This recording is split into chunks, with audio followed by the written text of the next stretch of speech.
Neighbours. Everybody needs good neighbours with a little understanding. You can find the perfect blend. Neighbours should be there for one another. That's when good neighbours become good friends. What did you have in mind, Paul? Oh, were you going to tell Clive's uncle about the time Clive saved Lucy's life? Who's Lucy? Paul's little sister. Well, Lucy needed an emergency tracheotomy. Clive had to perform it on the Robinsons' kitchen table. Lucy would have died otherwise. Oh. Is that what you were going to tell me? Yeah. Well, you should be grateful to my nephew, young man. Oh, of course I'm grateful. We all are. We Gibbons have a reputation for hasty decisions, but you can take it from me. Time is of the essence when a tracheotomy is necessary. Well, I'll leave you to get on with your work. I'll see you tonight, Uncle Ted. I hope you won't impose on Susan's generosity for too long. She and Clive have a baby, you know. Oh, no. Susan's welcome to leave any time she likes. Good. See you later, Susan. Bye, Uncle Ted. If you're going to blast me, do it now. Get over and done with. I should. But I won't. That was some snow job, I've got to say. I'm impressed. You're not upset with me? I'm not exactly thrilled. You did make me look like a fool out there. Sorry. I think you're a lady of hidden talents. And I think Clive should be counting his blessings. I didn't do it just for Clive. I know you and Sam need a roof over your heads, but I think you're wasting your time. Well, if you can pull the wool over old Uncle Ted's eyes like that, imagine what you could do when you really put your mind to it.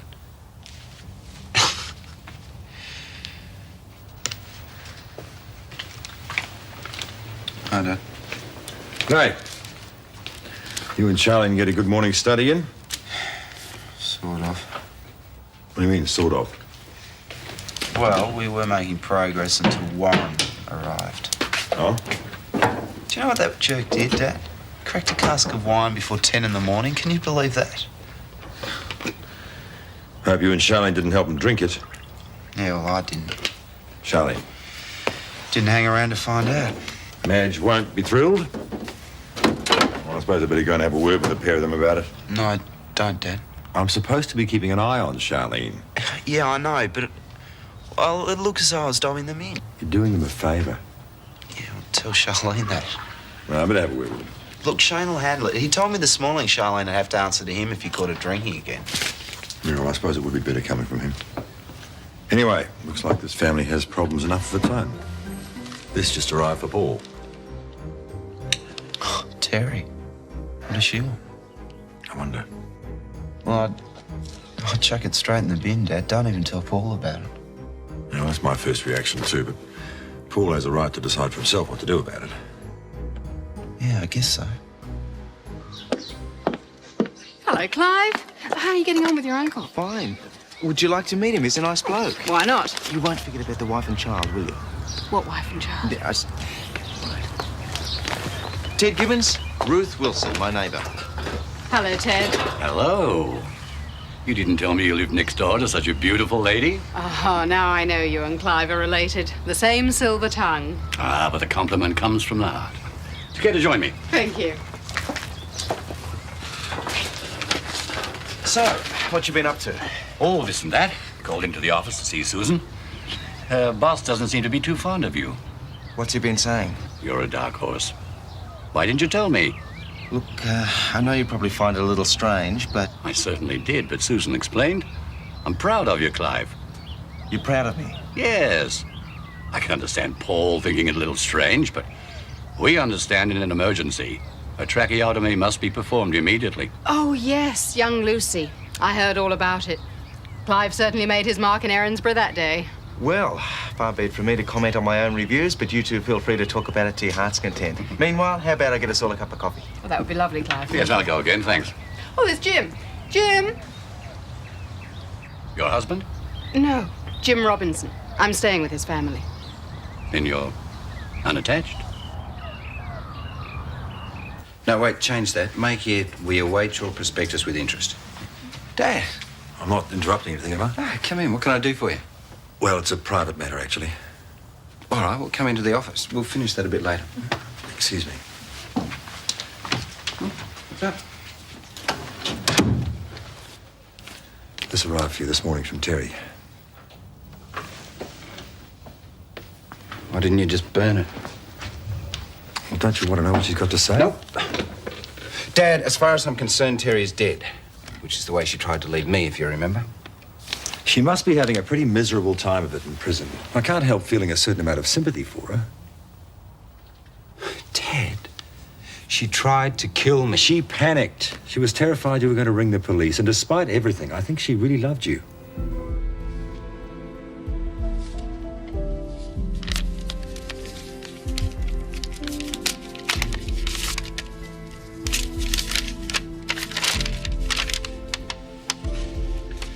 My darling Paul.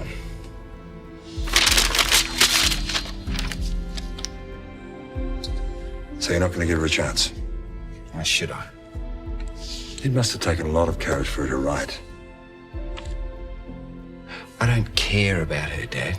And I don't give a damn about anything she's got to say. All right. It's your decision. Don't blame you.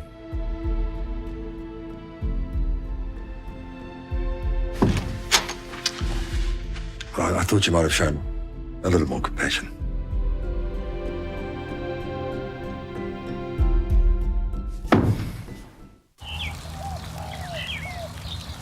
And in response to your offer of the 15th of last month... Excuse me. Yes?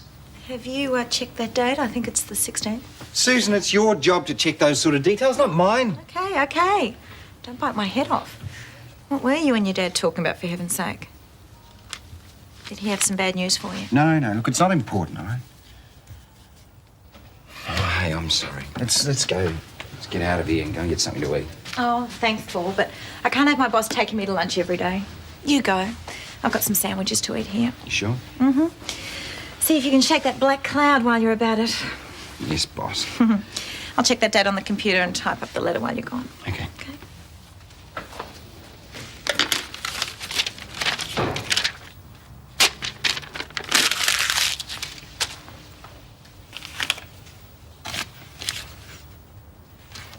And just what are you up to, Mrs. Gibbons? Clive, did you have to sneak up on me like that? Sorry, my entrances don't usually get that sort of reaction.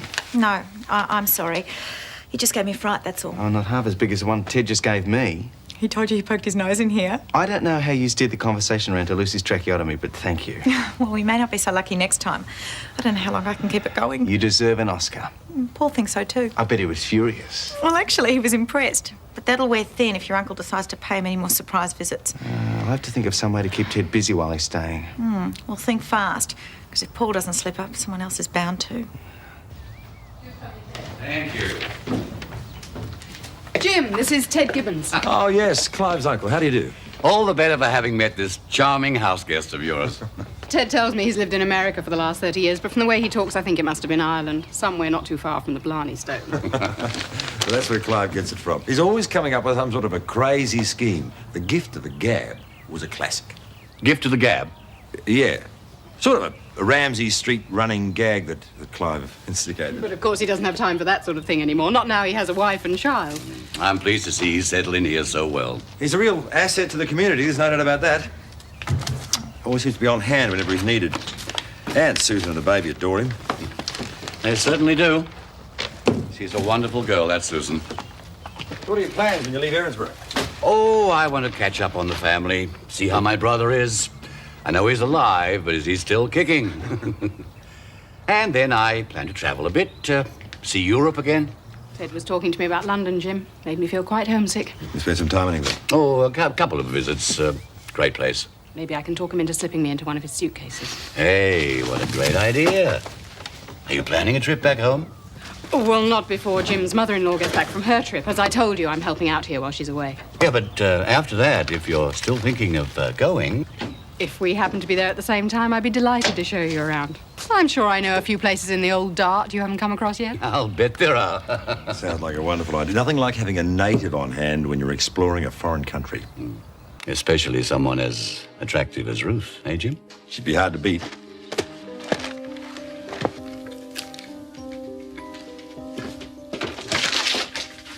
was quick. What did you have? A vitamin pill and a glass of water? Yeah, would have done me. Not really hungry. Hey, it's all right. There's no hurry. Finish your lunch. I've got tons to keep me busy in here.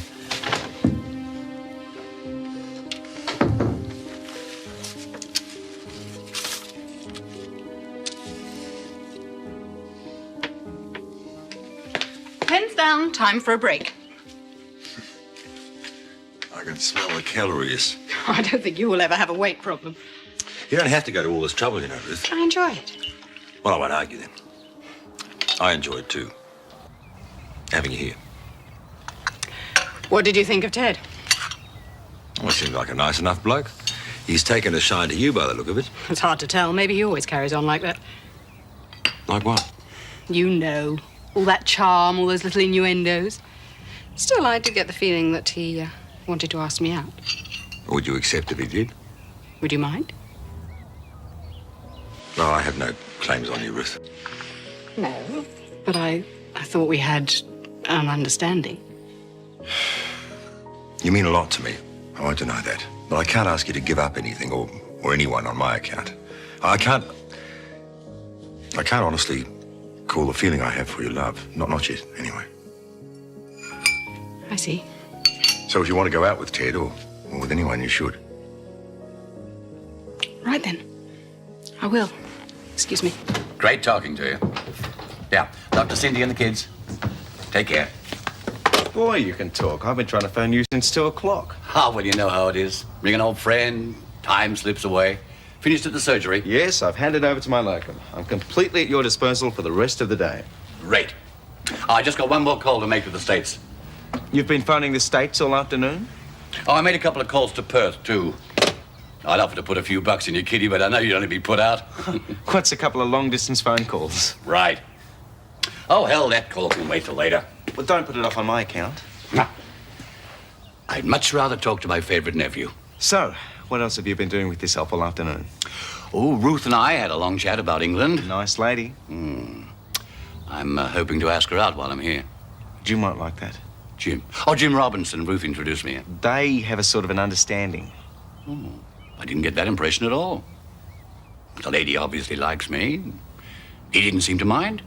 It might be best not to stir up trouble. After all, you're only staying 2 weeks. She's a great-looking lady, Clive. Who knows? I may even extend my stay. Of course, long as you like. I think I'll give her a call now. See how she's fixed for tomorrow.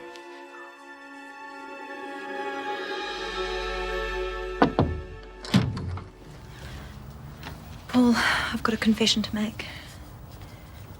I found this. I'm sorry, I know I shouldn't have, but I read it. It's personal. I know. But once I'd read a few lines, I realised what it was that had upset you. Paul, I care about you. Enough to want to... Well, I want to know when something's wrong. If there's anything I can do to help. Please, Paul. I wish you'd talk to me about it. She was your wife, wasn't she? Tell me about it. I love Terry. More than anything. She was my whole life at the time.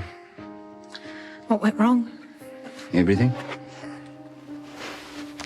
I suppose I never should have married her. It was a very one-sided relationship. I know she married me on the rebound, but I tried to convince myself that she cared as much about me as I did for her. Why is she in jail? She killed a man. And then she tried to kill me. And when Dad came and brought that letter to me, he tried to tell me that she had loved me all the time. Still does. But I know Terry. I know she's in this world to see what she can get out of it. You see, my solicitor just served her with the divorce papers. So she probably wrote to me to see if she could get a good deal. You haven't read the letter? I don't have to. I think you should. Maybe she is trying to make you feel sorry for her, but I don't know. She sounds sort of desperate to me. Of course she sounds desperate. And who better to put the bite on than your ex-husband? I think you should read it. Look, I don't want to know about Terry. As far as I'm concerned, she's dead, and that's the way I wanted to stay. You're not being very fair. Why don't you mind your own damn business? You had no right in reading my personal mail in the first place.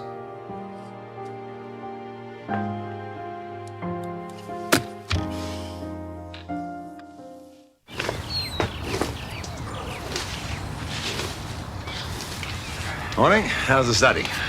Well, actually, I've decided to take the morning off. I'm starting to feel a bit edgy, though. Oh, you'll be fine. Main thing is just to keep at it, mate. And get plenty of rest. You doing plenty of exercise? Hey, Dad, look. You don't have to do jobs around the house till after the exams. I can always ask Paul to lend a hand. Oh. He was pretty upset about Terry's letter from what you said. Yeah, tore it up unread. I don't blame him. Yeah, I'd like to know what she was writing about. Must be pretty grim for her in prison. Yeah, well, that's her problem. She's only young, mate. She's facing another 15 years behind bars. A little compassion wouldn't go astray. Dad, there is nothing we can do for her. Someone ought to go and see her. She hasn't got any relatives apart from Paul, and he's not interested. I guess maybe I'll have to go. I wish one of you had woken me. Well, Ted thought you deserved a Saturday morning lie-in after your hard week at the surgery. Did he say where he was going? To have morning tea with Ruth, I think. Oh, Ruth won't give the game away. In fact, she could well be the distraction we need. Keep Ted out of Paul's office. I hope he doesn't get too interested. He might decide to extend his visit. I think he already has. Oh, no, Clive, he can't. I'll go insane. Being married to me is that bad, huh? Well, even if I don't slip up, someone else in Ramsay Street is bound to. Don't panic. I'll think of something.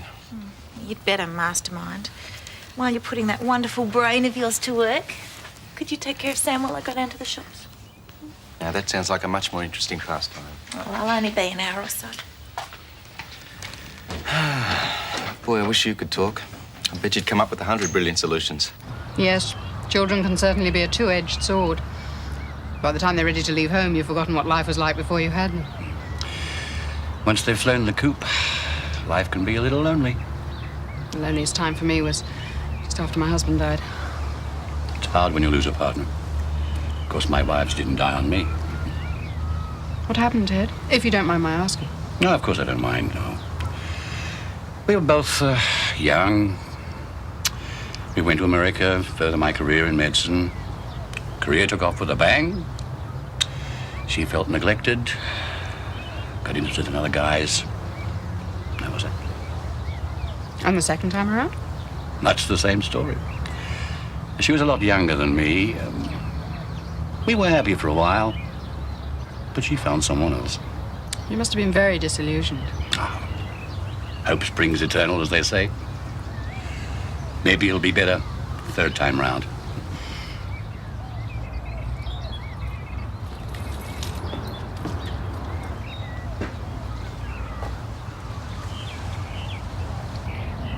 Hello, Susan. Where's young Sam this morning? At home with my husband. Look, I'm sorry about yesterday. Oh, it's just Terry's letter put me in a pretty foul mood. Shouldn't have taken it out on you. I shouldn't have read it. Look, yesterday, when you said you cared about me, I meant it, Paul. it's just, I swore I'd never get that deeply involved with anyone again. I promised myself the same thing before I met you. Feelings mutual. We need to talk. You got a minute?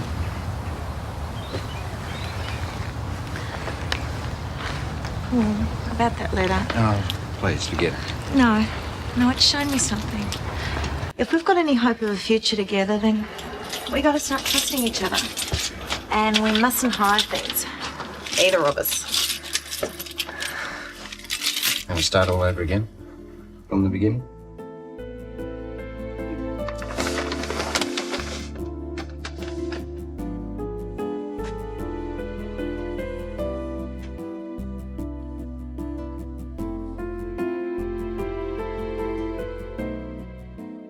Ted, what's wrong?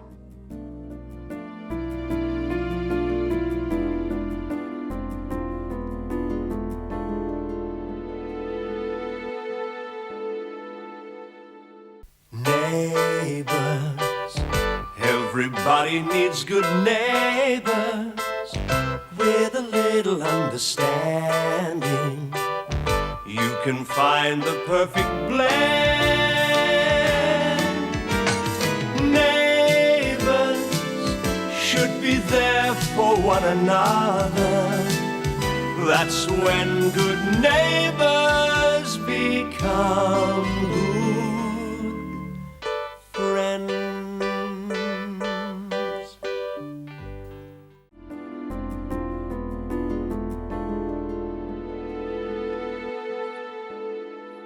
Now I've seen everything.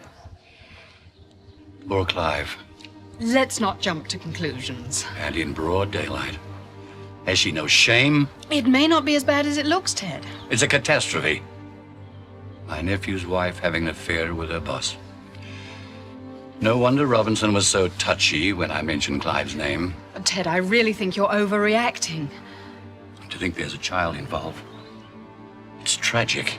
Perhaps you should talk to Clive about it. I'm sure there's a perfectly logical explanation. Ruth, I like to think of myself as a modern man. True, I may be a bit conservative, use a comb to part my hair. But I'll be a monkey's uncle if that could be considered logical behavior. Ted? Maybe Clive's been working too hard, neglecting his marital responsibilities. That girl needs a good talking to. Oh, no, I really don't think that's a good idea. You wouldn't want to force her hand, would you? You could ruin everything. Give me the satisfaction of giving that man a knuckle sandwich. And what would that achieve, I'd like you to walk me home, please. I'm sure once you've spoken to Clive, you'll feel a lot better. Oh, sure. I can see his face now. Sorry, buddy, them's the breaks. How do you rebuild your life after that? It may not come to that. I've been divorced twice, Ruth. I know. Well, it hasn't put you off. You said yourself you were hoping it would be third time lucky. What difference does it make? Third time? Eighth time? You just can't trust women? Sorry. I guess I'll just have to stop dreaming.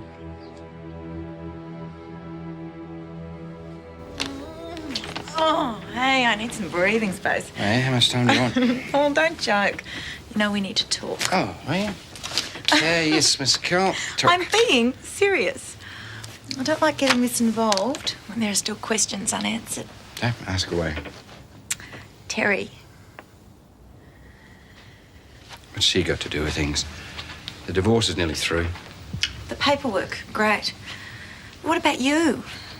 Your feelings? Her feelings? It's not relevant. Well, it is. What if something went wrong between us? Would you refuse to see me? Worse still, what if Sam had formed an attachment to you? Would you cut off from him too? No, of course not. Well, you say that now, but how do I know? I can't just jump into this without thinking about the long term. It's not fair. So what do we do now? I need some breathing space. Time to think. Well, can we at least discuss it? Over dinner tonight? Paul. Come on, what's one dinner going to hurt? Oh, we've been out a lot lately. I feel bad about Sam. Well, we'll bring him along too. Yeah, we'll go to a family restaurant. Fish and chips, hamburgers, that sort of thing. You don't ever give up, do you? Not when I want something this badly. Pick you both up at 7? You're hopeless, Paul Robinson. Oh, better give me top marks for trying, haven't you? I give up. Good. Guess who? Rack off, Scott. Oh, charming, I'm trying to study. Don't be a dag, you'll lose my place. I want a kiss first, please. Give it to me. No way. I want a kiss. Please. Happy now? Yep. What are you doing here anyway? Thought you were mad with me. No, it's not you. It's Warren. The guy's a moron. He's not that bad. Oh, sure. Always boozing. You're almost as bad. Why do you let him come around here all the time? Well, Mum's going out with his dad. What am I supposed to do, ignore him? Might be such a bad idea. Oh, here we go. Might have known I was in for another lecture. Oh, well, look at you. All it's been lately is war on this, war on that. Anyone think you were going out with a guy instead of me? So you're jealous? Of that woman? Get serious.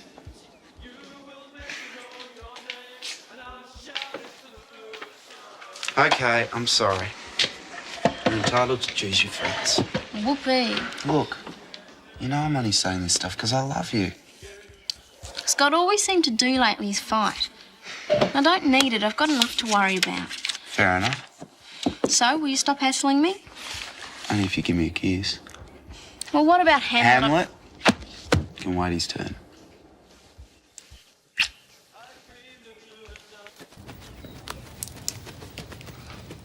You're falling to bits, aren't you? Oh, g'day, Ted. How was the morning tea with Ruth? Oh, very nice. I've just been doing some of the housework to surprise Susan. It's been a day for surprises all round. I think you'd better sit down. You look awful. Like you know something. Uh-oh.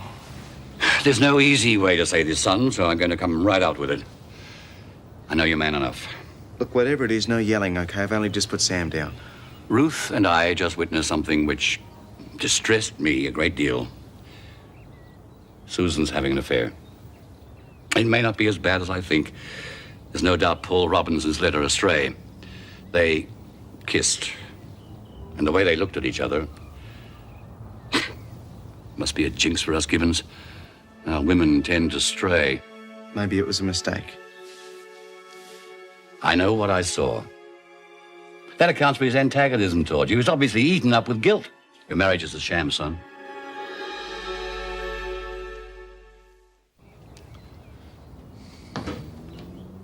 Is he all right? Just needed a clean nappy. Hi. Hello, darling. Oh, back so soon, Uncle Ted. I thought you and Ruth would yak for hours. Did you indeed? I got some fresh bread and cheese for lunch. Sam awake? He was, but he dropped off again. Thanks, Clarke. You're an angel. I got you some steak for dinner. I thought I might cook that for you before I go. Go where? Out. I've got a mother's meeting. A likely story. No, it's true. Sam's coming too. I thought I might give Clive the night off. And you seriously expect Clive to believe that? He saw you at Lassiter's with Paul. Isn't it true you're planning to have dinner with Paul Robinson tonight? You arranged this little rendezvous this morning, didn't you? Mother's meeting. Ah, Clive. haven't you lied to the boy long enough? Have you no semblance of dignity? I was going to tell him. That's what they all say. Clive, please. Okay, enough. Ted, it's time I told you the truth. You were right before. This marriage is a sham, but not the way you think. Susan and I aren't married, and we never have been. And Sam isn't my son, although I wish he was. Susan is my friend. My housemate, actually. But you told me Pack of lies. Dad wanted you to believe that I was successful, married, and settled, and I prolonged the lie for him. I'm sorry, Ted. That's all I can say.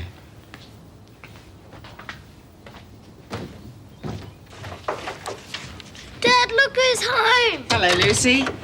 Oh, what's the matter with you? I think I've got a bit of a cold. Oh, that's no good. Hello, Jim. Hi. Where have you been? I've missed you. Oh, Clive's uncle took me out for morning tea. He's a bit old, isn't he? Dad, you should be taking Ruth out. I gather Dr. Gibbons is excellent company. Dr. Gibbons is just a friend, Lucy. He'll be leaving Erinsborough soon. In fact, I may be leaving too. Where are you going? I'm thinking of going home, to England. But you can't. Dad, say something. It is a bit sudden. I know, but I miss my children. You said they were coming here. Well, it's a long way for them to come, and they're still at school. Besides, there's nothing like a white Christmas. Come on, Lucy, be brave. Bruce hasn't made a definite decision yet. No. Can we talk about this tonight? I have an appointment now. This is much more important than going to see Terry in prison. I heard you talking to Scott. I'll discuss that with you later. Excuse me. It's not fair. That is a bad cold. Come on, I'll make you some hot soup. It's because of Dad, isn't it? If he'd marry you, you'd stay. Lucy. Well, you would. You think he'd doesn't like you, but he does. I know he does. He's just playing hard to get. Oh, he is he? You have to give him more time. Lucy, what am I going to do with you? Did Charles know about this minor exaggeration from the beginning? You can't blame him for not wanting to tell you the truth about me. I am the black sheep of the family. And my kids are successful. Don't you think we know that? You're always talking about them in your letters, sending newspaper clippings. That's why I couldn't let Dad down. He didn't want you to know he had a failure for a son. You're a failure? Dad thinks so. I'd say your father was a very lucky man. Sure, my kids did well. They were born to do well, drummed into them before they could walk. But does that make them successful human beings? No way. And what does? A boy who'll lie for his old man. Someone prepared to make that effort. The kind of boy I'd like for a son. Hell, my kids don't even remember my birthday. 2 of them won't even return my calls. You went to a lot of trouble. Not really. It was a sort of a fantasy anyway. Susan and Sam are part of my life now, and in a lot of ways I wish we were married. I didn't realize. No, I don't think Susan did either. And so the monster came out of the murky waters and back into the cave, never to be seen again. The end. What a good story. No wonder it's one of your favourites. Would you like to hear another one? I'd love to. Ted. Hello, Ruth. May I come in? Of course. Ah, you must be Lucy. Lucy, say hello to Dr. Gibbons. Hello, and excuse me, I've just got to get another book. And find a warm cardigan while you're there. We've got to look after that cold. Would you like a coffee? Oh, thank you, Ruth. No. I'm afraid I might have been a little impolite this morning. Apparently, I'm the victim of a rather elaborate hoax. Oh. Obviously, you and everyone else in Ramsay Street were a party to it. Ted, Please, don't apologize. No. Clive's explained the whole thing. I bear no malice. But under the circumstances, I feel I shouldn't stay on. I'm leaving today. Oh, I'm sorry to hear that. Well, duty calls. I think a chat with my brother Charles is long overdue. And, well, who knows? We may end up meeting one another again in our travels. I'm still planning to go to Europe. And you? I'm not sure of my plans yet, Ted. But if I do return to England, I'd enjoy meeting you again. I'll live on the hope of that. Goodbye, Ruth. Goodbye, Ted. Bye, Lucy. Bye. And good riddance to bad rubbish. Lucy. Oi, anyone seen Dad? Yeah, He's gone out for a couple of hours, Paul. he's gone to the jail to see Terry. You're joking.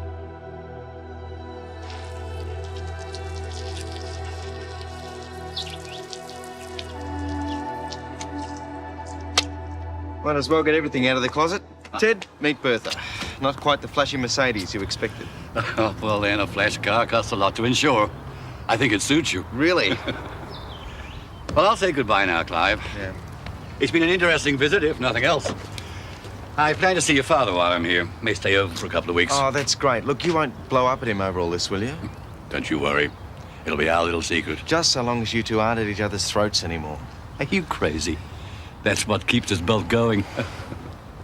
Oh, by the way, that young lass inside.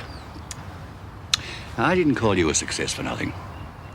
I don't believe you're the type to let fate play you a lousy set of cards. I'm a hopeless card player, Ted. Who isn't? You've just got to learn to cheat better than the other guy. Now, you give that Paul Robinson a run for his money. Win that girl back for yourself, huh? I'll try. Good for you. Come on, give me a hand with my luggage.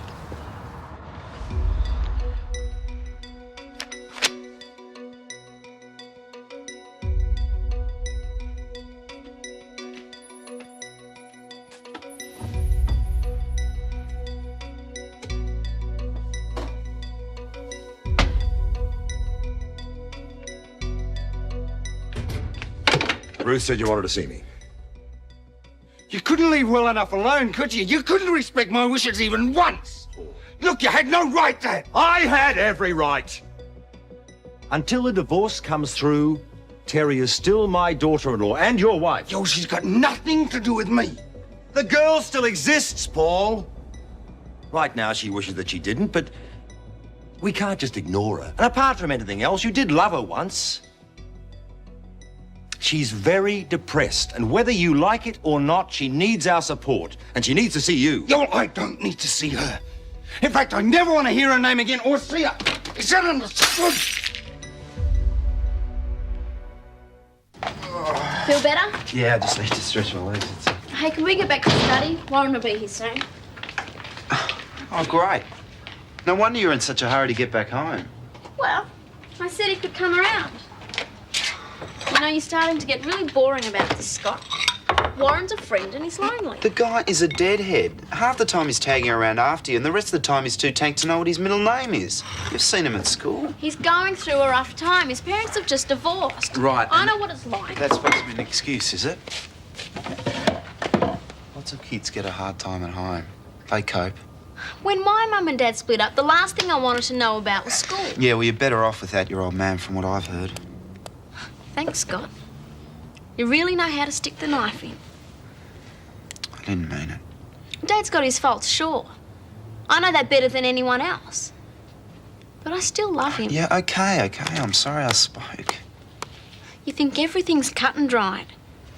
Maybe Warren is a deadhead. Doesn't mean you can just write him off. Maybe caring means different things to us. Maybe you don't know how to care. Yeah? Oh, what's the use in talking? I'm just getting angry. Well, it's just the same for me. I hope you and Warren have a nice time together. Red Baron to Squadron Leader. Enemy at 12 o'clock high. I think that's what they call a direct hit. At least it'll tide him over till we get to the restaurant. I better start to get ready. Think of how chaotic the last few days have been.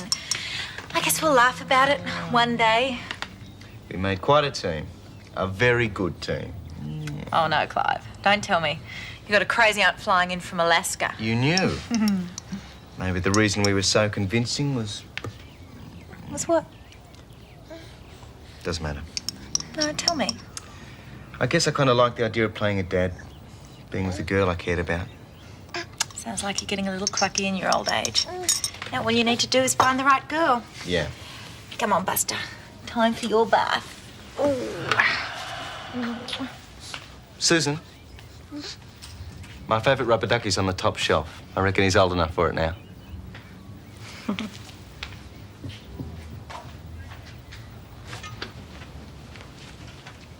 You're probably not in much of a mood to listen to me, but I'd like to say I'm sorry.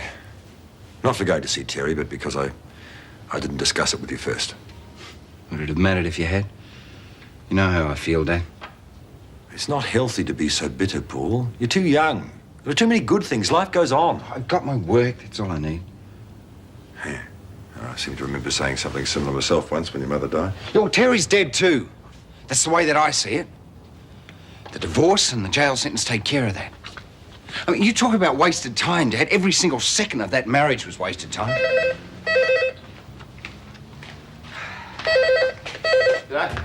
Jim Robinson. Stinks, mate. That's what happened. Oh, tell me about it. Paul, it's for you. Paul, it's the prison. I think you should take it.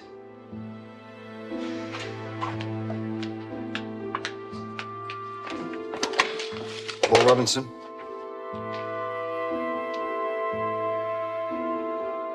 I see. No, thanks for letting me know.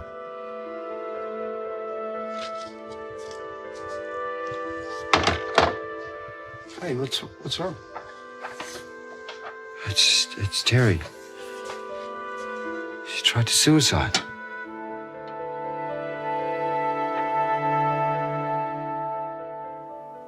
Neighbours, everybody needs good neighbours with a little understanding. You can find the perfect blend. Neighbours should be there for one another. That's when good neighbours become good friends. drive you if you like.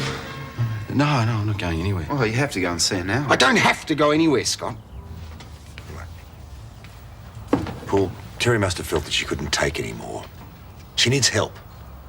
She needs to know that someone cares. Well, it's not going to be me. I mean, this suicide stuff's just her way of getting attention. I mean, if she'd really meant to go through with it, she'd be dead by now, wouldn't she? How can you say that? I know Terry, Dad. She probably just pulled this stunt to see if I'd come running. Well, it isn't going to work. Who's a good boy then? Sam is. Who's going to grow up and be a doctor like his Uncle Clive? Sam is. I thought you didn't recommend medicine as a career. Oh, it's better than no career at all. Better than wandering around in a gorilla suit. Now, let's not get carried away. Chicken or beef? Sorry? For dinner tonight, I'm in a creative mood. I have this irresistible urge to concoct a culinary masterpiece. But Clive, I'd have... No buts. I don't get these urges often. Chicken cacciatore or beef Wellington? Clive, I'm going out tonight, remember? And Sam too. Yeah, I know. This is for me. Sorry. Well, so you should be. You're the one missing out on the meal of the millennium. What do you fancy, Clive? Chicken or beef? Where are you eating? The Charlie Cheese Cafe. Not one of Paul's regular haunts? No, I know. But it was nice of him to think of Sam. Yes, very nice. I hope he doesn't play up too much. He'll be fine. Of course he will.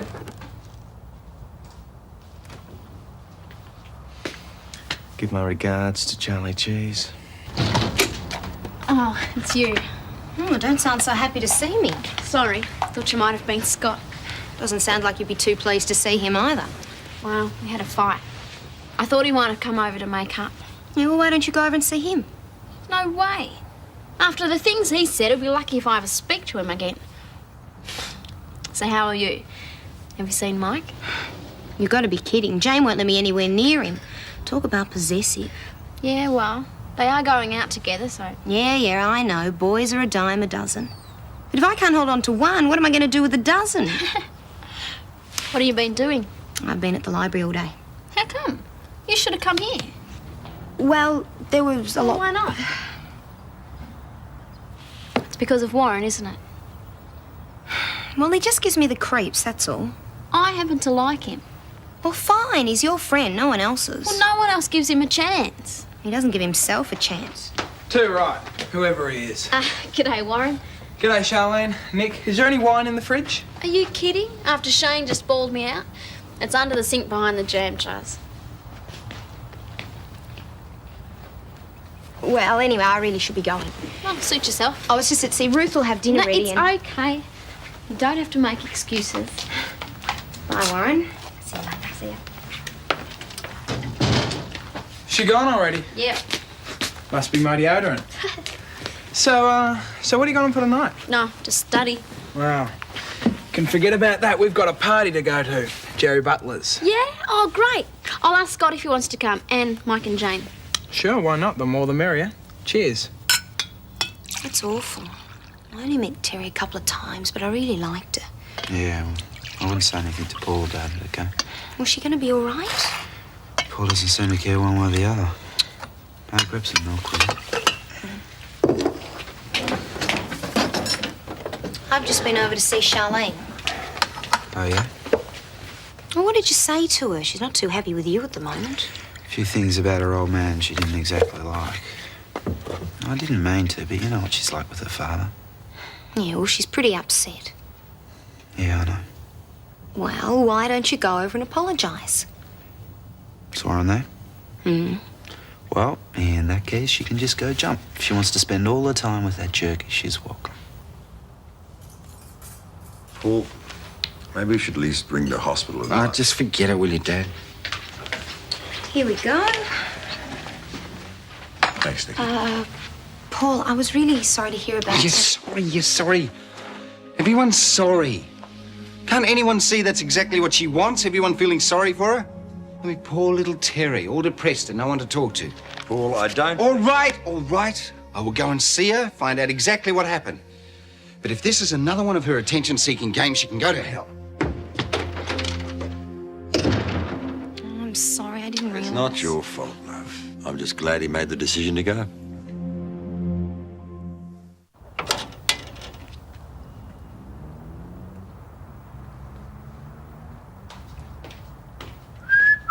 very nice. Thank you, kind sir. Do you have any trouble getting Sam into his tux? Oh, he's still asleep. I won't wake him until Paul gets here. Beans on toast.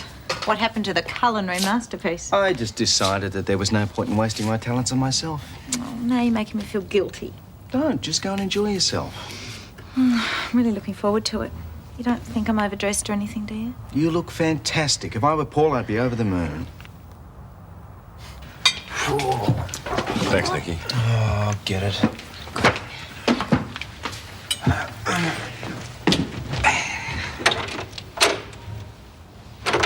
Hi. Hi. Come in. Thanks. Listen, I'm sorry I yelled at you before. No, it was my fault. I didn't mean to say those things about your father. It's probably true anyway. Friends? Of course. What's the matter? Oh, no, it's nothing. Just come through, having tea. Hi, Elaine. Hi, Shelley. Hi, Mr. Robinson. Do you guys want to come to a party tonight?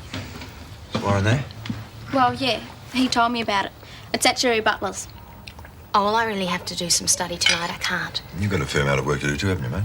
Yeah, that's right. I think I'll give it a miss. Oh, come on. It's Saturday night. Yeah, I know, but like Dad said, I've got a lot of work to do and stuff. Oh, well, fair enough.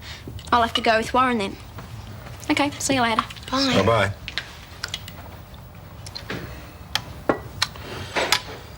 Look, we've got enough problems with Paul. You can go if you like, just don't be too late home. Dad, there is no way I'm going to go if Warren's going to be there.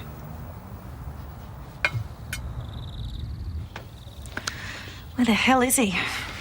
He was supposed to be here an hour ago. Well, why don't you phone the hotel? Maybe he's been held up on business. Oh, I can't do that. It sounded like I was checking up on him.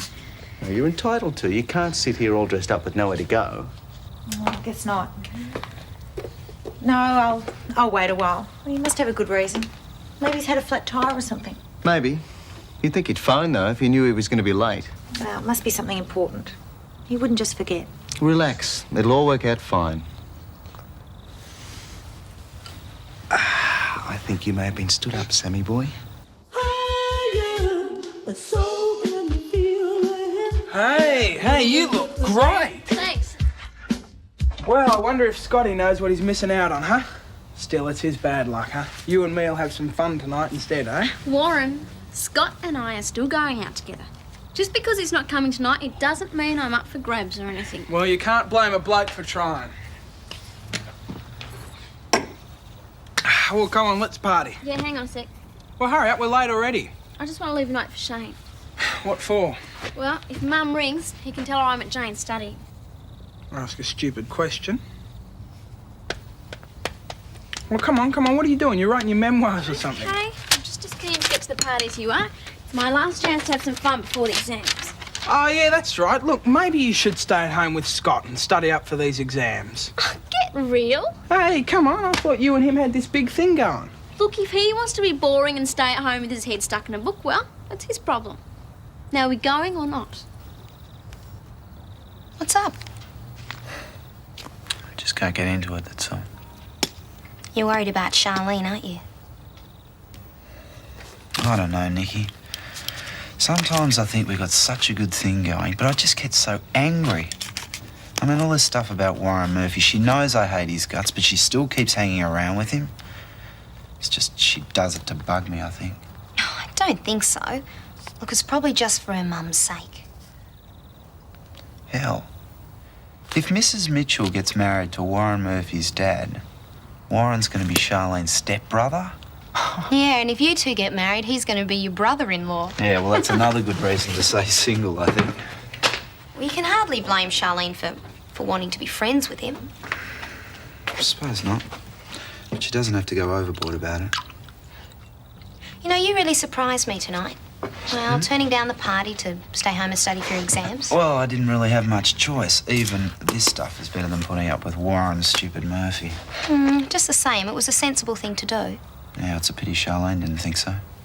Look, she's just carrying on while her mum's away.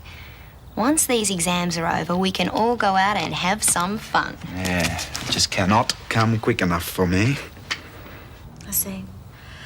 Thank you very much. No message. Well, he's fed, burped, and off in the land of Nod. You may as well leave him here. I don't think I'll be going anywhere anyway. No sign of Paul? Well, no one's seen him at the hotel since this morning. Why don't you phone the Robinsons? I shouldn't have to phone all over the place trying to track him down. I do enough of that at work. Well, maybe, like you said, he's had car trouble. We would have heard by now. No, I think I've been stood up. There's bound to be a perfectly good excuse. I doubt it. He's probably had second thoughts. Decided he doesn't want to be seen out with a ready-made family. Sam? No. Oh, I don't know. But if he hasn't got the common decency to ring me, I may as well get out of these glad rags. Hey. Chicken or beef? You don't have to start cooking now. Besides, you've eaten already. Beans on toast is a mere snack. We could have a nice, quiet, candlelit supper. Pretend we're at Maxime's. I'll try speaking French and everything. What do you say? I say you're mad. Chicken. You know, mate, I don't think your Uncle Clive's out of the running just yet.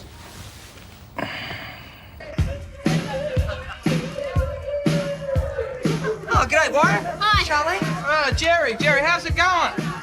Pretty good. I just won't be home till about 4 in the morning, so it should go for a while. Grouse. You reckon the drink will last out? Oh, the tub's full. Look, come and get a tinny. Yeah. Oh, hi, Charlie. Where's Scott? He's not here. Oh, finally wisened up, has he? Dumped you for somebody else? Yeah, Parker. Dropped me for someone gorgeous like you. Well, Nicky's not here either. Though I suppose it's no big surprise. Probably got a nose stuck in a textbook. Well, better that than in other people's business. But then again, your name is Parker, isn't it? Nosy? Oh, now Kat's got her claws out.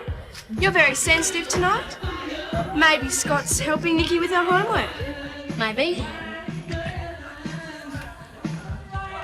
Excuse me. Does he know you're going out with Warren? Look, Parker, I'm not going out with Warren. We just came here together, okay?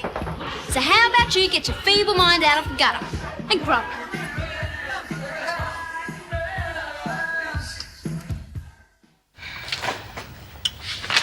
How you going? Okay. Well, that's all right. Paul not back yet. I'm wondering if I should ring up Helen and Laura, let them know what's happening. No, Dad, don't. I'm only spoil their holidays. That's true. There's nothing they can do anyway. Wonder how Mummy is. Well, you can ring her if you like. Just don't mention anything about Terry. No, I'll leave it till tomorrow. It's cheaper. Thanks, Paul. Just let me talk to him alone, would you? Sure. How did you go? I didn't get to speak to her.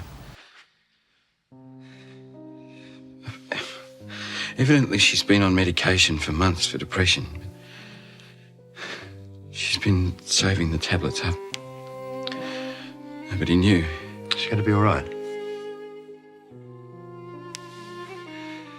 She's dead, Dad. Apparently, she took all the tablets this afternoon after you saw her.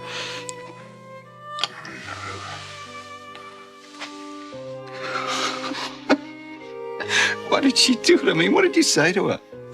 She just kept on about wanting to see you again. I just had to explain that you didn't want to see her. What did she say? Well, she just smiled, nodded, seemed to accept it. She said that she still loved you and that she was sorry for what had happened. Just that? Pretty much.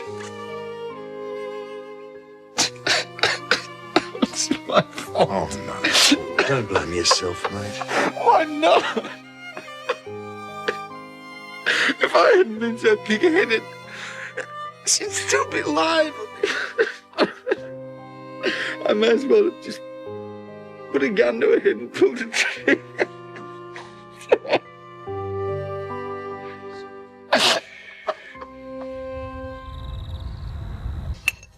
Clive, that was wonderful. I know you're a man of many talents, but ever thought of becoming a chef? Chefs have to be temperamental. If I got temperamental, people would just laugh in my face. Probably. But just the same, you'd make someone a wonderful wife. Just think, you could have been knee-deep in hamburgers and having your photo taken with Charlie Cheese. Don't remind me. But instead, you get Chicken Cacciatore, this wonderful old movie, and me. If that's a vacuum cleaner salesman at this time of night, I'm afraid I'm going to be extremely rude. G'day, Clive. Is Susan in? Yeah. Come on in. No, it's all right, Clive. You don't have to leave. You're a bit late, aren't you? Yeah, I'm sorry. Something came up. I forgot. Oh, wonderful. Thank you very much. I should have listened to your advice about not mixing business with pleasure. Look, if you let me explain... You don't have to explain, Paul. If I'm not important enough for you to remember, that's fine. But don't make any excuses. It's a reason, not an excuse. Not that you'd be interested, but my wife died tonight. Oh, Paul. Sorry. No, don't apologise. It's not your fault. I'm the one that should have kept it strictly business. Oh, hell. Hey, come on. You weren't to know. I should have given him a chance. He's in shock at the moment. Before too long, here is nothing to suddenly come into view. Geez, Warren can be a nerd sometimes. Why did you invite him then? Oh, he's me mate. Besides, he's all right when he's not on the grog. Oh, when's that? Every blue moon? Whenever a party runs dry, you can bet Warren's there. Doesn't seem to worry Charlene. You know, I reckon Scott needs his head read, letting her anywhere near him. Hey, Jerry. Got any more grog, mate? It's all gone, mate. Oh, damn. Well, I better go down the pub and get some more. Hey, guys, it's a tinny run. But they're closed. Well, why don't we split then? Why? Well, there's another party on in Waratah Street, some mates of mine. They'll have some more grog for sure. I don't know. Hey, come on, it'll be great. What, you don't want to go home yet, do you? Of course not. Might as well have some fun while I can. Yeah. Well, come on. Where are you two off to? What's it to you? We got another party to check out. Where? Might come along yourself later. Oh, sorry, Sue. Private. Invites only. Gee, does Scotty know? Get lost, Parker. I don't have to answer to you or Scott Robertson. All right? Sure. Have fun. See you, Suze.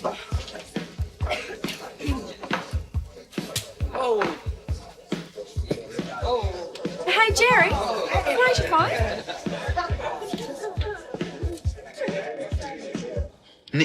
Nikki, what do you want to watch this for? Well, it's good. Dracula meets the Three Musketeers. I suppose with a title like that, it has to be, hey? Who'd ring it this time? Could be somebody about Terry. Maybe. Hello? Sue. And what do you want? It's a bit late, isn't it? What's wrong, Scotty? Past your bedtime? It is Saturday night, you know. Did you ring just to tell me what day it is, hey? Certainly not. I rang to congratulate you. What for? For splitting up with Charlene. About time. She's a real drag, that girl. I haven't broken up with her, Sue. Oh, but she was here at Jerry's party. With Warren. Yeah, I know. Well, she asked me to come, but I didn't feel like it. You mean you knew she was with him? Yeah. So what? I mean, there's nothing going on between them. You wouldn't have thought so by the way they were acting. Look, is Charlene still there? No, she's not. Do you know where she went? She and Warren went off somewhere. Said they had a very private party to go to. Look, Sue, Charlene is entitled to be friends with whomever she likes. It's none of my business. Besides, she doesn't even fancy Warren anyway.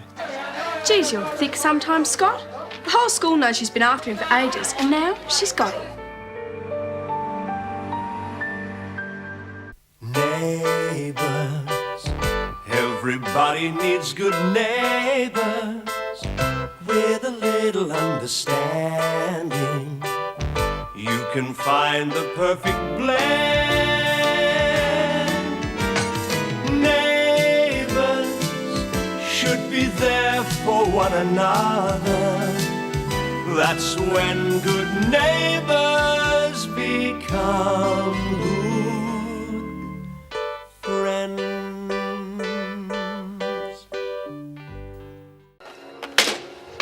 What's the matter? Nothing. I won't be long. Where are you going? I'm going out. Come on, Scott. What did Sue Park have to say? She phoned from the party. It seems Charlene and that sleazebag Warren just left. Well, what's wrong with that? You knew that Charlene was going to the party with Warren. I didn't know she had the hots for him for ages. I mean, it seems it's been the talk of the school. And Sue Parker told you that, did she? Since when have you ever believed anything she's told you? come on. Oh, Scott, don't be stupid.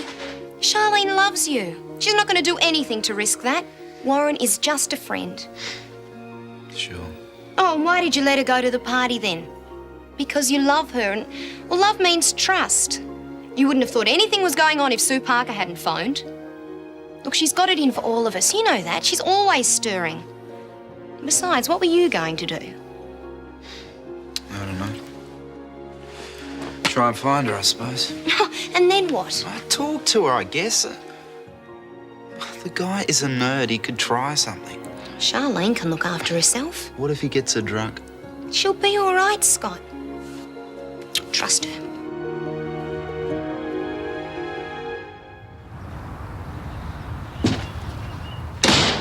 Oh, good morning, Bright Eyes. Or should I say Red Eyes? Well, Shane, don't feel well. Not surprised. You were pretty full last night. What do you know? More than you, I'd say. Don't you remember me carrying you to bed last night? I woke up at about 3 o'clock and you were stretched out on the couch, so I carried you to your room. Must have been some party. Yeah, That's if you can remember it. of course I can. It was okay.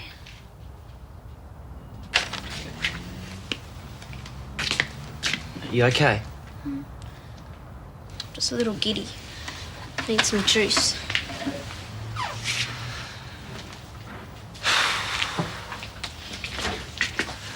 Might help if you told me what happened. Nothing to tell. It's okay. Oh, come on. Where'd you go? Jerry Butler's. Then some other party in Waratah Street. Friends of yours? Friends of Warren's. And how'd you get home? I don't know. Look, I got home. What's it matter? Just don't mess with me. No, look, I'll leave it. I'll fix it. You go have a shower. It might clear your head, okay? Yeah. Go on.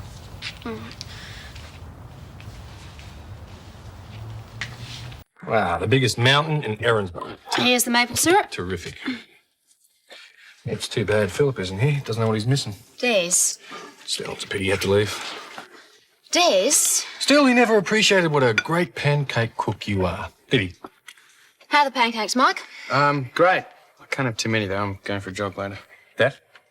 Could you pass the syrup, please? You never, did you? And the strawberry jam. I thought you'd told me everything. You did, didn't you? I'm sorry, Des? Can we talk somewhere private? What about? Philip. I told you everything. I'll get it.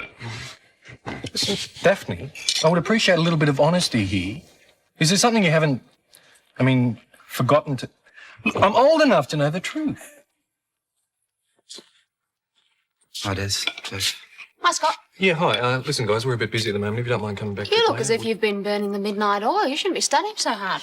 Funny, I was. I think I know that look. Charlene. Told you. She went to a party last night with Warren Murphy. Next thing I know, Sue Parker's on the phone telling me all types of stuff. Like what? Well, she reckons Charlene's been after Warren for ages and that the whole school knows about it. Well, that's bull to start with. I haven't heard anything. And we all know what Sue Parker's fertile little imagination's like. Talk to Charlene about it. Yeah, I know I should be trusting her, but she has been asking Warren around a lot lately.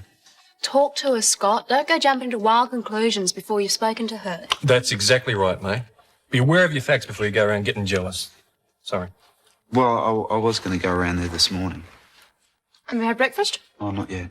You come and sit down and join us. I'll make another batch, and then you can go round to Charlene's. Hey, you sure it's no problem, Randy?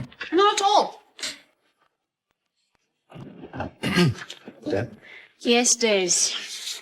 All that stuff about Philip, what exactly do you mean? I have never, nor will I ever, cook pancakes for anyone except the man I love. And that's you. Being silly, wasn't I? Yep.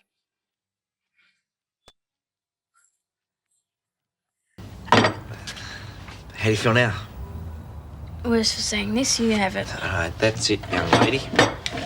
No more late boozy nights for you. Auntie Madge trusted me to look after you, so you're going to start obeying some house rules. When's your first exam? This Tuesday. English. Right, well, you better do some studying today, then. You're beginning to sound just like Mum, you know. I suppose she's getting a full report on last night, too. I don't know yet. Depends on how you study. I'll get it. I'll get breakfast. Oh, right, come in. Charlene here? Yeah. Right. Now, where were you and Warren last night? Went to a couple of parties. Why? What parties? Where? Jerry Butler's and one in Waratah Street. Why? Is that the last place you were at? Yeah. What is it? Did Warren get into a fight at the party? Well, ask him. I don't know. Ray, what's the story? You're pretty wound up. Yeah, well, Warren's in hospital. He was bashed. The police found him in the gutter near my place, unconscious. And I want to know what happened last night. I told you nothing. Don't give me that. You were with him. We got to the party. He introduced me to a couple of his mates and then... Then what? Don't remember.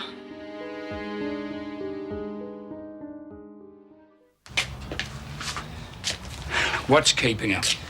Give her a chance to get some clothes on. Yeah, well, she better have some answers. It's not her fault, Ray. Maybe not. But I bet she knows a hell of a lot more than she's letting on. She may be a lot of things, but she's not a liar. Yeah, well, didn't you protect your mates when you were at school? Oh, come on, Ray. Warren's a friend. Why should she protect those thugs who bashed him, hey?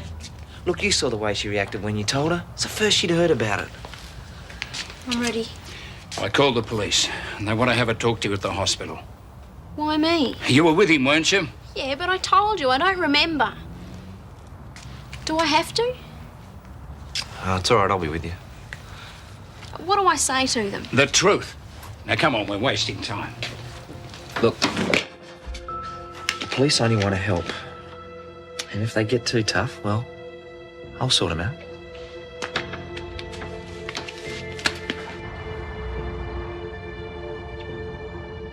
Charlene, wait a minute. This is all I need. Scott? Where are you going, mate? Can I talk to you later? I've got to go with Ray. Leave her be, Scott. You can talk to her when she gets back. What's going on? Warren was bashed last night. He's in the hospital. Bashed? You're joking. Is it bad? We don't know yet. Well, how does Charlene fit into it? We're not sure that she does. She can't remember what happened. It's great. She had quite a bit Oh, to it's drink. just terrific, isn't it? She can't go out and enjoy herself like anyone else at a party, can she? She has to get drunk to have a good time. Look, talk to her when she gets back. Yeah, well, don't worry, I will. I'd like to know what else she can't remember. Yep. Give her a chance to explain, Scott. It won't be long.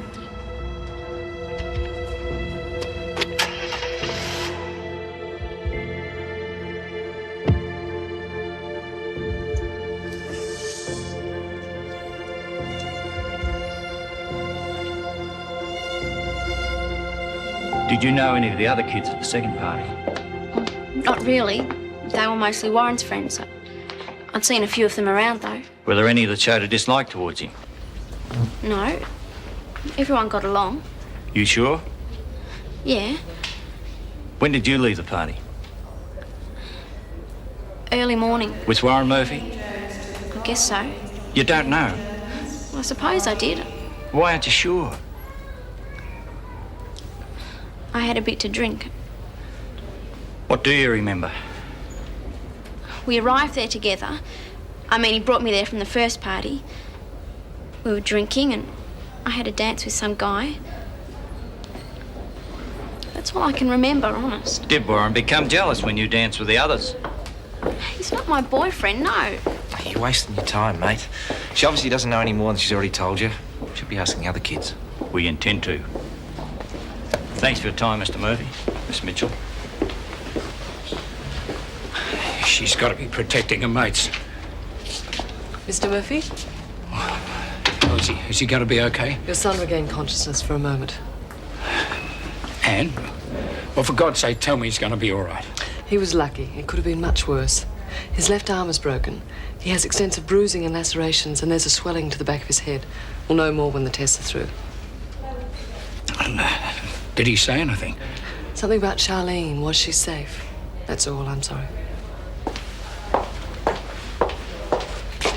Now, look, if you know anything, you better start talking. I wish I did, but I don't. Lay off, Ray. She would have told the police if she knew anything. Come on, I'll take you home. It wasn't my fault. You've got to believe me. Warren didn't get on with every kid in the school. He's got his faults, I know. But I like him. And I wouldn't do anything to see him hurt. 17 years of age. He's just a pup.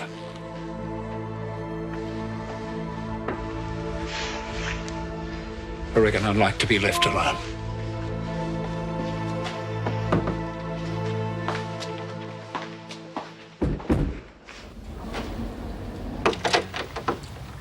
Hello? This is a surprise? Yeah. Well, come in. Jane and I thought you might like to study with us, and we could use some help too. Oh, I've already started. I planned the day before you arrived. Well, that's okay. We can work on whatever you're doing. Oh, I don't think so. Thanks anyway.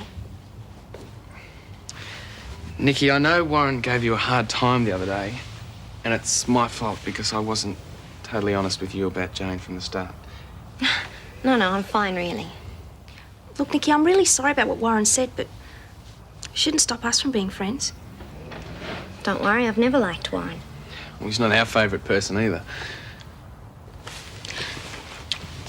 I could really use some help with my modern history. I never really was sure who or what started the First World War. And look, Daphne's going to make some of her wonderful rock cakes. And Des was talking about a barbecue for lunch. So I think we should come. All right. You've sold me. Help me pack up my books and I'll go. Great. Friends? Friends.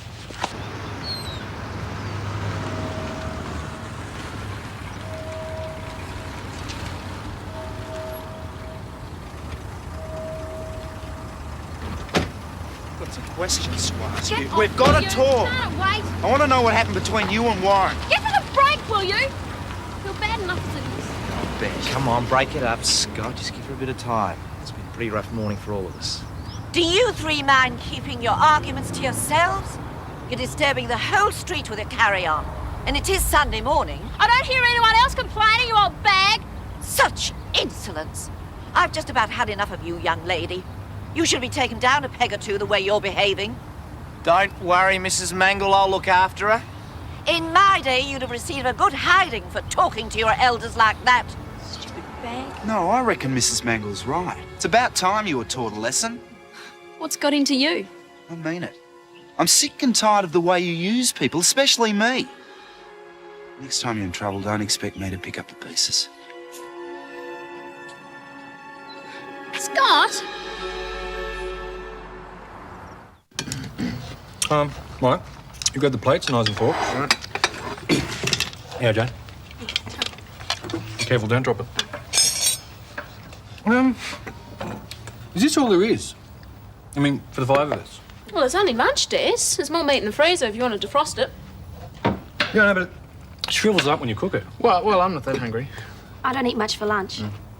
Oh, I suppose this would be enough. Come on. Follow me, troops. You know, you didn't have to go to this much trouble. Nonsense. You've all been studying so hard, you deserve a good break. Clear out the cobwebs. Thanks. You know, I've been reading about the strain of the HSC. Affects kids in different ways. Some suffer from insomnia, others break out in hives. Others break up with their friends. But it's all right now. We've made it all up. Oh, I'm glad to hear it. The last thing you need before you have an exam is for your relationships to go haywire. It's like you said, I suppose, the pressure. I let it get to me. So how are things with Jane and Mike? Ah, better than better. And how are you handling it? Well, I know how Mike feels about Jane. I was trying to kid myself before, but I'm not now. Truth is, if you really love someone, you should want them to be happy. Not all of us have that sort of courage. Well, I've got exams to worry about anyway. I'll find Mr. Right eventually. And when I do, I just hope that we end up as happy as you and Des. Seems like such a terrific guy. Daph, I had a slight accident with the meat. How long before the rest of the meat thaws? You were saying? Charlene, do you want anything to eat? Come on, Charlene, you can't spend the whole day in your room. Okay, have it your way. I'm going out.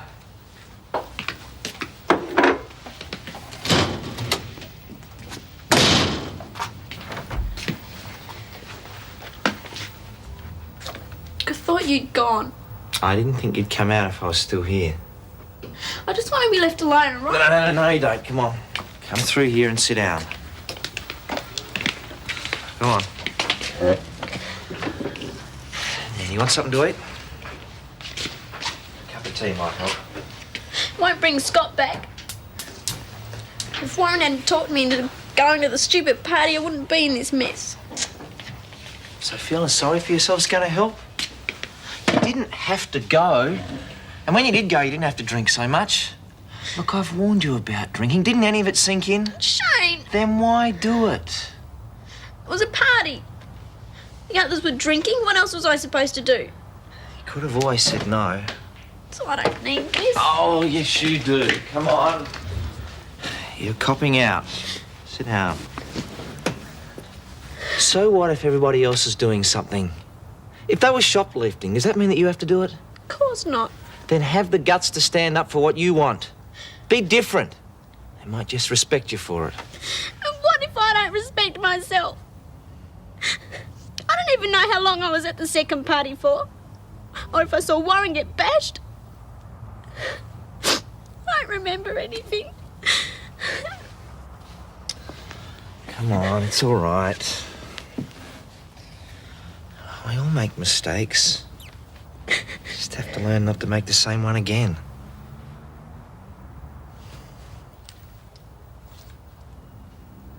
How long before the meat's thawed? About another 15 minutes. Oh, good. Kids are getting hungry.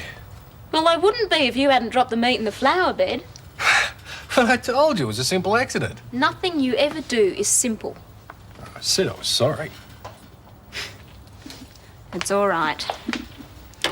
Nikki was just telling me how lucky I am to have you. She thinks you're pretty terrific. Really? So do I.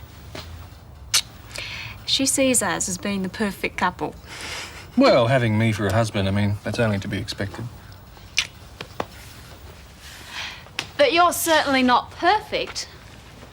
No, not perfect. Far from it. You try hard, though. Marriage is a team effort. We're a good team, Daph. Even if it is a little one-sided. You know, you could do more to help around the house. You know, I was just thinking about that. Really? Yeah. And how exactly were you planning to help? Well, I could do all the jobs that you hate doing, you know, the ironing, washing and things like that. Scrubbing the bathroom, emptying the vacuum cleaner, weeding the garden. Sure. Why not? Nikki's right. I am lucky. Ray. Shane. Now look, I'm not a man who's used to doing things twice. And I'm not a man who stands by while some people laugh behind the back either. Hey? I talked to some of the kids at that party last night. All right, just relax. She's already explained And about they that. reckon you've been giving me some kind of bull. You were with Warren all night, all flaming night. So you wouldn't have to be too brilliant to figure out you know exactly what happened to him. I reckon you've been feeding me a load of garbage. You're covering up for the mongrels. No! Now, don't you lie to me. Don't make it any worse. Warren's lying there with tubes and God knows what's sticking out of him. And they've got him stretched out like a slab of meat. And I want to know who's done it to him. And you're going to tell me. That's enough, mate. That's what you think. Now, who are I they? and said where are that's they? No! Neighbours, everybody needs good neighbours with a little understanding. You can find the perfect blend. Neighbours should be there for one another. That's when good neighbours become good friends. Mate, that's what you think. Now, who are I they? and said where are that's they? enough.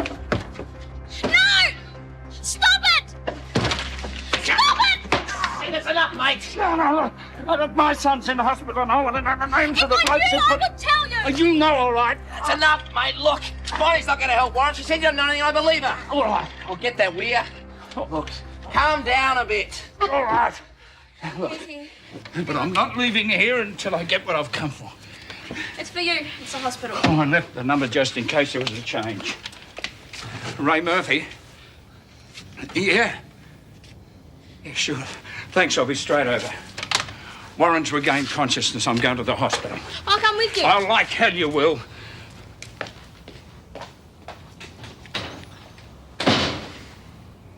At least he's conscious. We'll find out what happened now.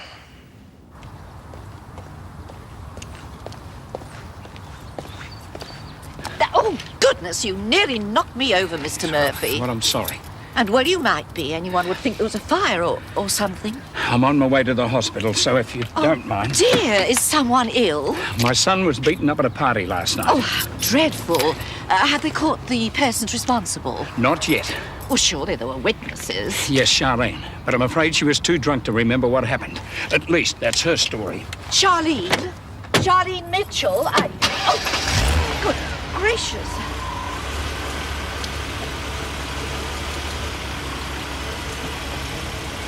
And where do you two think you're off to? We're going to see Charlene. Well, I'm sorry, Jane, but I'm afraid I can't allow you to see that girl again. Not under the circumstances. Well, haven't you heard the news? She just about caused the death of young Warren Murphy last night. The poor boy's still in the hospital, hanging by a thread by the sound of it. What's Charlene got to do with that? She's a witness. Not that she's talking, and the girl obviously has a great deal to hide. Look, why don't we go and finish our study back at Des's place? Yes, I think that's a very wise idea. And I'll see you later for dinner, Jane. Bye, Nan. Why'd you agree with her? Because I don't want to start a fight. Besides, Scott's probably with Charlene anyway. Scott, give me a break. I'm trying to study. Turn it up again, please. You have listened to this song a million times. It's driving me nuts. How about I just put it on the other side? Will you just leave it? Would it help to talk about it? It'd help if you kept out of my business and left me in peace. Okay, then, we compromise. We can study out here together. It'll do you good. It'll keep your mind off things. I don't feel like it. How many times do I have to say it? Look, I'm sorry, Nikki. I guess I'm still a bit mad with Charlene. Why don't you go over and try to sort it out with her? Get her. Well, has it occurred to you that she might be sorry? You've got to be joking. She reckons drinking gives her maturity. The way she's heading, she's going to blow out in the exams and with all her friends. And then she's meant to come running back to you, is that it? Well, maybe she'll learn a lesson. Maybe she already has, Scott. Anyway, I'm going over to see her. I want to find out how Warren is. Suit yourself. How come you don't believe me all of a sudden? Oh, I'm sorry. I'm just tired of the whole thing, that's all. Anyway, Warren will know what's happened.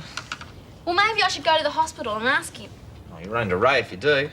I don't care. Oh, well, I do. If he was mad enough to have a go at me, imagine what it'd do to you if you showed up at the hospital. I'm going. No, you're not. Come back here. Think of somebody else besides yourself for once, eh? Ray doesn't want you hassling Warren. I don't want to hassle him. Good, then leave Ray and Warren alone. Hello? G'day. Oh, hi, Shane. Can I talk to Charlene? Sure. Now, I'm going for a ride on my bike. You're not getting any smart ideas and go and visit Warren, are you? Good. Keep an eye on her, will you? She's been in enough trouble for one day. Bye. Hi. I suppose you've come to have a go at me as well. I just came to see if you were all right. Oh, sorry for snapping. Oh, hell, everything's just such a mess. How's Warren? Oh, the hospital phoned to say he'd regained consciousness, but that's all I know. Well, who bashed him up? I wish I knew. How could I just black out 2 hours of my whole life? I must have been pretty out of it. I don't remember anything. Only no one will believe me. Hey, Scott's still mad with me? Mm-hmm. Nothing will convince him that you don't fancy Warren. He's as bad as Shane. I don't, okay? But you just said you can't remember 2 hours. Well, how do you know what you and Warren did? Oh, no, that's ridiculous. I don't like Warren like that. Well, maybe that's why you can't remember. You've blanked it out on purpose. Maybe you were so drunk that you were like... Vikki, I don't need that. I know I didn't do anything. I hope you're right. What does that mean? Well, it means Scott's already thinking the worst, and Sue Parker's going to have a field day when she hears about this. Only if my so-called friends blab about it to her. I was only trying to help. Thanks, but no thanks. I've had all the sermons I can take. I'd rather just be left alone. Well, fine with me. Oh, Nikki, I didn't...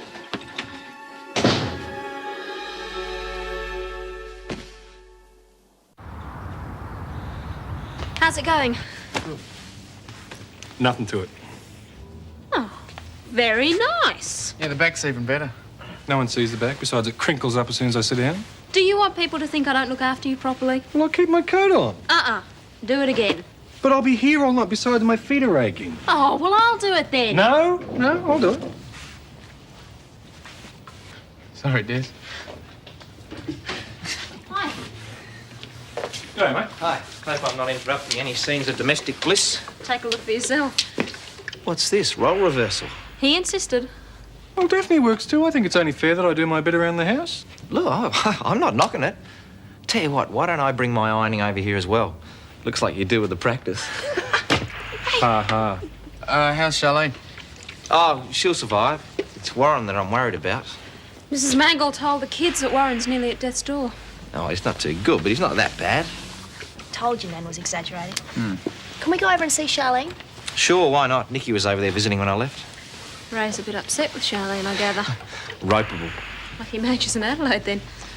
Ah, she'll end up blaming me when she gets back and hears what Charlene's been up to. How she keeps that girl on the straight and narrow, I will never know. Want me to talk to her? Oh, thanks, Daph, but it won't do any good. She swears black and blue that she can't remember how Warren got bashed. Hi, Nikki. Come in, they're through there. Thanks. Hi. G'day. Hi, guys. Can I study with you? Scotty's playing this dreadful music and I just can't concentrate. I thought you were with Charlene. Well, I was, but I left. Talk about being in a foul mood. I was only trying to help her. Maybe we should leave her alone. We were just about to go over there. Yeah, well, she's gone out. Where's she gone? I didn't ask her. I just saw her walking off as I was coming over here. 10 to 1, she's gone to the hospital. What's wrong with that? Ray's there with Warren. Oh, well, surely Ray wouldn't have a go at her at the hospital. He's probably calmed down by now, but... Oh, well, I better go there just to make sure. Ray, What are you doing here? is Warren all right? We don't know yet. He was unconscious again when I arrived. I'd like to see him. Get lost. I don't want him to have anything to do with you. I've told you I'm sorry. Oh, yeah, sure. No, honestly, I don't remember because I had too much to drink. Yeah, well, you shouldn't be drinking at all if you can't handle it. How about you tell your son that? Now, don't you give me any of your lip. Mr. Murphy, your son's just regained consciousness again. You can see him for a few minutes. Thanks. Well, where do you think you're going? I don't want to upset him or anything. Please, Ray. Keep the noise down. Warren mustn't be upset. Please. All right. 2 minutes, and that's it. G'day, Dad. Oh, mate. I'm so pleased to see you all right. Hey, Dad. Be careful of the ribs. I'm sorry. You must be getting soft in old age. Well, I'm okay, really. Yeah, well... Oh, look, there's someone else to see. Hi. Looked like you got hit by a truck. Yeah, I feel like I got hit by a truck. Yeah, I bet. Have you told Dad what happened? No, she hasn't. I don't remember. Yeah, I guess we're both pretty out of it, hey? It's nothing to be proud of, son. Don't you remember going to the party in Waratah Street? Yeah, but not much after we got there. Well, there were some guys there. They were trying to chat you up. I thought I'd better get you home. I don't remember any of that. Well, you can't really blame them. You were pretty encouraging. One drink and you're anybody's. Hey, love? I'm not normally like that. Well, anyway, I got you home, but they must have followed us. I got down the end of Ramsay Street. They started hassling me. Then they got heavy and started laying the boot in and all that sort of stuff. Pack of mongrels. Who were they? I'd have told him if I could remember. She's covering up for them. I'm not. Look, it's okay. I've told the police. They've probably already got them by now. Good. And you tell me and I'll straighten them out myself. No, Dad, look, there's been enough trouble already, okay? Just leave it to the cops. Who's going to give her what she deserves? Dad, it wasn't her fault. I'm really sorry, Warren. A fat lot of good that'll do. I didn't think anything like this was going to happen. Get out, you make me sick.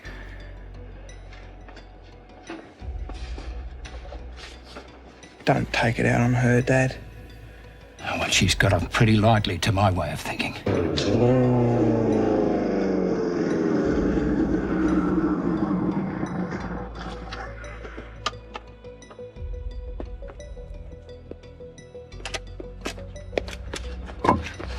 You okay? How'd you know I was here? Oh, lucky guess, I suppose. Look, I told you not to come here. You know the mood that Ray's I in. had to see Warren. Tell him I was sorry. No wonder Auntie Madge gets so upset with you. What are we going to do with you? Lock in your room like a little kid? Lay off, Shane. Ray's just finished ripping into me. Maybe he should have belted you instead of me. Might have knocked some sense into you that way. Come on, get on. No thanks. I want to walk home. Do as you're told, Lenny. Can't be trusted to get home by yourself in one piece. You're beginning to sound just like Mum, you know. So help me, Charlene. Right, I'm telling you now. If you want to behave like a child, fine. Because you're going to be treated like one. Even if it means locking you in your room. Because you've stretched this friendship just as far as I'm going to let you.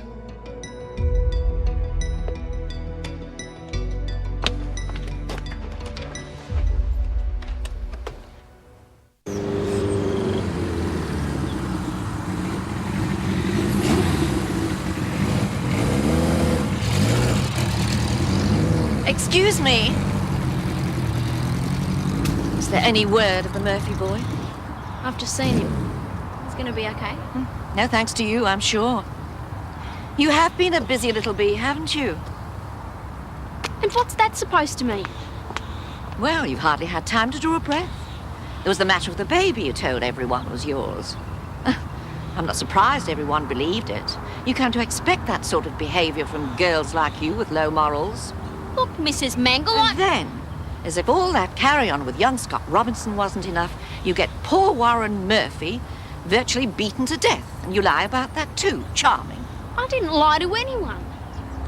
If you think drunkenness is any kind of excuse, you've got another think coming, young lady. You've certainly given your mother cause for concern. And I wouldn't like to be in your shoes once she gets home.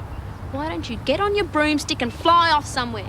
Like the South Pole. How dare you? That's enough, Charlene. I don't care what you or anybody else thinks. Well, maybe that's just as well, because you certainly won't be winning any popularity contests around here for a while. And to think that Mrs. Mitchell left you in charge. That's the biggest mistake she's ever made. Anyone can see that the girl's been allowed to run wild. Well, I think somebody ought to tell Mrs. Mitchell what's going on. You've obviously no control over Charlene. You'd love that, wouldn't you? And what's that supposed to mean? You know very well Auntie Madge comes straight home. She doesn't finish that course of hers, then you may just get to keep on to your precious housekeeping job at the hotel. Well... Why don't you go home, Mrs. Mangle? Gladly.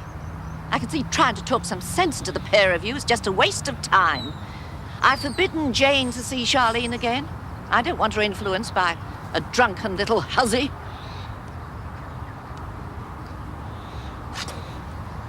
Just as well you came back down when you did. I was about to throw something at that woman. Thanks for sticking up for me. She's right about one thing, though. Not too popular with everyone around here at the moment, including me. Rub it in, why don't you? Look, I don't expect pats on the back from anyone. Least of all Mrs. Mangle. But I thought I could count on you and Scott to stand by me. Why didn't you think of all that before you went to the party with Warren? All I did was have one drink too many. And two of the people I love most in the whole world, they're treating me as if I've committed some terrible crime. Where are you going? Anywhere, I don't care. Oh, come back here. Look, go to hell, Shane. I hate you and I hate Scott Robinson. Charlene! Okay, good, I've had enough. You needn't bother coming back here again. It'll suit me. Just fine. Now, Daph, all finished. You missed a few bits. Only the bits you sit on, no one will notice. I guess I'll let it pass just this once. There's something else I'd like you to do for me while you're in the mood. What's this? Darning, I hate it. Daph, I haven't done a thing in my life. What did you do with all the stuff that had holes in it? Donated it to charity, gave it to Mum to fix, or bought new ones. I'll take her round to Mum. She loves doing it. Des, Yeah. what do you really look forward to after work? Coming home, footy, Yeah. telly, Yeah. you. Hi. What do you think you're going to get if you take all this stuff around to Eileen's? Darn clothes. And? Mum trying to move back in here. Right. I don't mind having a bash at Darning. Thought you'd say that. Yeah.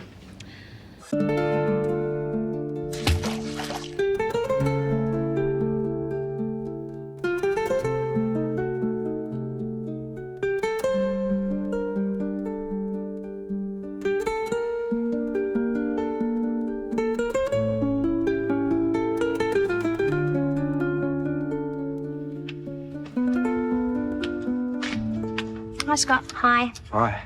Is Mikey? Well, he was studying hard when we left him. So you wouldn't want me barging in on him, right? Why don't you go see Charlene? No way. Look, she's in stacks of trouble. She could use a friend. Yeah, we'll try telling her that. Yeah, I'm just not interested in her problems. See you later, Scott. Yeah, bye, Jane. Scott, wait a minute. What do you want? Don't be mad with me, please. Everybody else is. Deserve it from what I hear. Look, Warren's just a friend. I'm sorry if I upset you by going to the party with him. Charlene, I don't give a damn what you do. Scott, I love you. I think it's a bit late for that. Well, we're both under a lot of pressure at the moment. Could we see each other again after the exams? No. Look, I'm just sick and tired of the hassles. That's all there ever seems to be with you. Why don't you just leave me alone? That's why you want it, fine. I don't need you, I don't need anybody.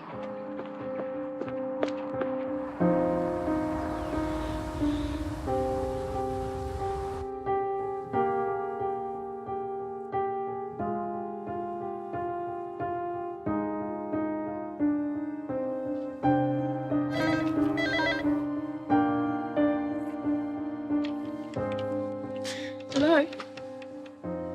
Hi, Mark. Yeah, everything's fine. No, I don't sound funny. It must be the line. Everything's okay, honest. My mum, don't go on, please. No, everything's not okay. It's awful. Everyone hates me. No, Mum, don't do that. Charlene. Hello, Auntie Madge. Now, calm down. She's fine. And look, it's a long story, but everything's okay now. Yeah, we had quite a few problems, but nothing for you to worry about. No, you don't have to do that. I can handle it. Auntie Madge? Auntie Madge, you...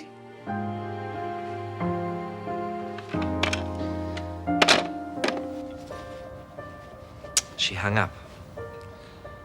And I'll bet you anything you like, she's on the first plane out of Adelaide. Shane, I need her. For all the selfish little so-and-sos. Do you realise what you've done? You've dragged her away from a course in Adelaide and probably ruined her chance of getting that housekeeping job at Lassiter's. You weren't satisfied with upsetting Scott and me and Ray, were you? No. You had to go crying to Auntie Madge. For once in your life, you should have thought of someone else besides yourself. But no, not you.